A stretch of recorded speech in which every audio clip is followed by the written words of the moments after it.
Hi, and welcome to week 2. You'll start getting used to our module setup. This week we're going to get started in Illustrator, so very exciting. You will notice that I publish the modules earlier, but they will be locked until Monday at 6 a.m. So if you're trying to click on them and it won't open, that's because on Monday they'll open up. So you can always click on Start to begin, or you can click on any of the tasks. I'll go to Start just to go through it. All right, we're starting week 2. Overview and objectives. Got all of the objectives here. You can click on any of these or just go through by hitting Next. Fundamentals, elements of art and principles of design. These are really important topics, and it's like it says, fundamentals. These are the basics of what makes design and what makes design successful. We'll talk about some visual elements, again, principles and elements of design. These videos really explain them quite well. May look like there's a lot going on here, but these are very important, and you're going to use these moving forward in the course. So if you have any questions on any of these, do not hesitate to reach out. Then we have a blog post. This is a new thing.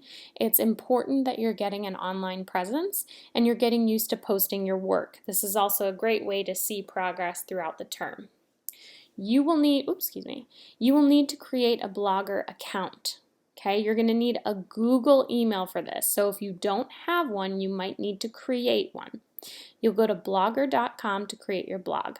This will be used throughout the term, could be the start of a portfolio. Once you create your blog, then I want you to create a new post and answer the following questions. What is vector art?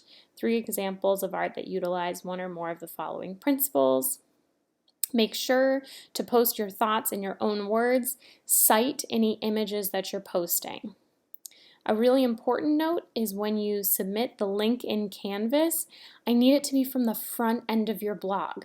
So if I did Jen Fuller's computer graphics blog, it should be www.jenfullerscomputergraphicsblog.blogspot.com. If you are just in the blog and editing and you copy and paste your top link, it'll be a Google link with a lot of gibberish afterwards, and I will not be able to open it. So if you have any questions on this, make sure to ask, but I will not give credit if you are submitting the Google address. All right, that is due Wednesday night. All right, here are some of the basics of Illustrator. So these are some really helpful videos and text-based links. So depending upon how you learn best, you can go through these. And then our first project in Illustrator. You will create 3 compositions using Adobe Illustrator. You're going to submit a PDF from your Illustrator file in Canvas and include a self-critique. Self-critique should be submitted. You can put it in the comments of the submission, you can submit a second document, whatever you want, but I need you to give the self-critique. How do you think it went? And I have in the module what a self-critique is. All right, so we're exploring composition by experimenting with shape, repetition, emphasis, unity, rhythm, and balance. You will create 3 separate compositions which utilize the design elements listed above. These compositions will be created in one Illustrator document with 3 separate artboards. The artboards are going to be 8.5 by 11 in one document. You can choose any shapes that you would like. This can be geometric or abstract, but make sure your first composition is made from copies of the same shape. You should vary the size of your shape, but only one distinct shape is allowed. The second will be made from different shapes, all approximately the same size, and the third will be made of elements of varying size and shape. Okay, so I put this little image here, but just so we're all on the same page, we'll go to Create New. 8.5 by 11, you can always put that in here, 8.5 by 11.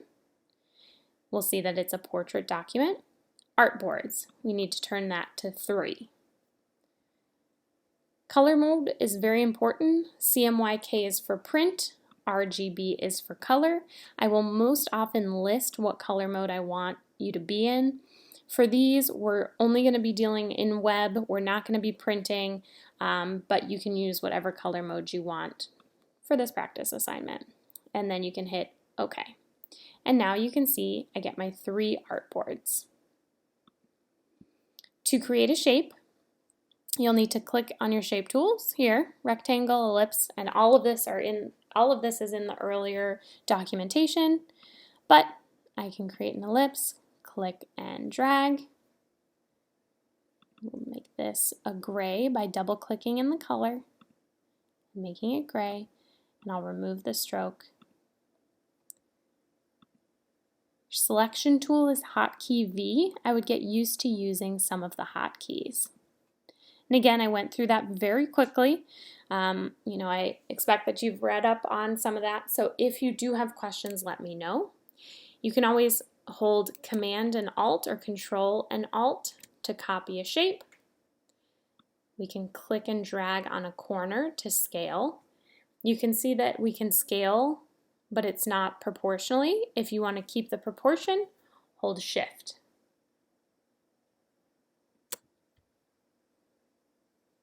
You'll want to make sure your layers are showing. So we'll go to Window Layers if you don't already see it.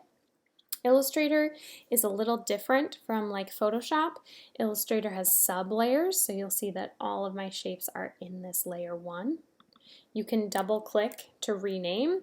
So this first one, same shape, varying sizes, so maybe I call this shape sizes. Whatever you want it to be. Okay, so you'll create a composition that you think works well with that. Now, if we're doing different shapes and keeping them to the same size, we might want to use our rulers to figure out size. So if I do Command or Control R, you'll see it brings up my rulers. And what you can do is drag from inside one of the rulers down and let go, and it creates a guideline. So I could say, let's say I make, we'll just do rectangle. Let's say I know that I want all of mine to be that size. Well, I kind of need to know what size this is. So I can click in my rulers and create guidelines that fit it. So now I know if I'm going to make another shape, I can click and drag within my ruler and make sure that my shape fits. I can use hotkey V to get my selection tool and then click and drag to fit it in between the guidelines. So these are about the same shape, or size, I'm sorry, but I've made my original taller, so I might need to make this one taller as well. Okay? And then lastly, just elements of varying size and shape. So thinking about the composition as a whole. Here are some examples. These ones were done on paper. Yours will be completely digital. But just some ideas. And this is due Sunday by midnight. Here are the details about your self-critique that I talked about. Try to answer as much as possible. And then we've hit the end. So that's what I'm looking for this week. Again, don't hesitate to reach out with any questions. Have a good one.